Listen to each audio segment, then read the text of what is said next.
lên ánh lửa, sắc bom bao rộn rã tiếng chảy khua, bồng con ra vọng để đồng đưa, giá gạo bán đêm vì ngày vẫn làm mùa. Cách mạng gần gạo nhiều để đánh Mỹ, sắc bom bao sẵn có cuối chảy đây, người bom bo sẵn có đôi bàn tay, với tình yêu nước và thù giặc ngày ngày. Các cùng cung, các cùng cung, các cung cùng cung, các cùng cung, các cùng cung, các cung cùng cung. Tiếng cười vui đầy núi đêm vắng ve, có ai đi về phía những hàng cây, mời vô đây cùng nghe khúc nhạc hay, khúc nhạc đêm nay dùng nhịp đệm bằng chay. Đuốc gần tan nhịp càng thêm rắn rối, bóng trăng lên vừa khói đinh đồi cây, người chưa ngơi đã sẵn có người thay, gói gạo với đi vào rồi gạo lại đây.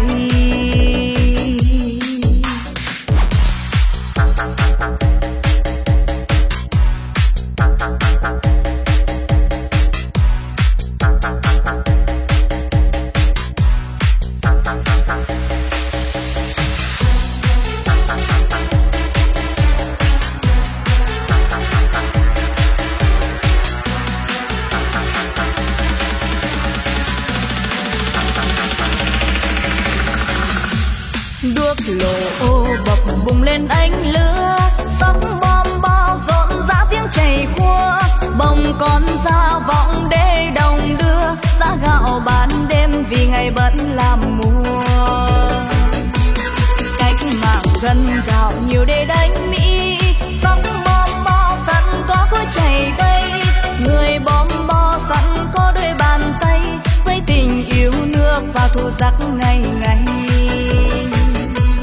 Các cùng cung, các cùng cung, các cùng cung, các cùng cung, các cùng cung, các cùng cung. Tiếng cười vui đầy núi đêm vắng ve, có ai đi về phía những hàng cây, mời vô đây cùng nghe khúc nhạc hay, khúc nhạc đêm nay dùng nhịp đệm bằng chay. Đuốc gần tan nhịp càng thêm rắn rối, bóng trăng lên vừa khói đinh đồi cây, người chưa ngơi đã sẵn có người thay, gói gạo với đi vào rồi gạo lại đây.